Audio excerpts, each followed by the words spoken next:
QUBT stock analysis and price predictions for Thursday. Is quantum computing stock a buy? I'll be breaking this down in this brief short 1-minute video.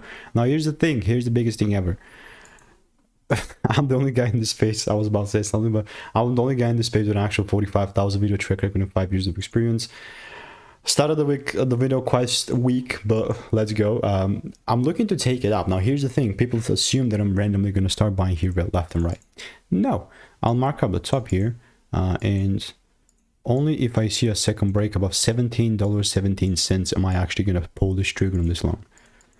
In the meantime, I'll just sit here and just scratch my knees, right? Like, I'm just gonna wait to see. Like, I'm gonna follow out of ticker symbols, of course, but yeah, like, that's my swing opportunity. And if I see the shift, intraday trades on the long side can also occur. But other than that, I'm just waiting and observing now.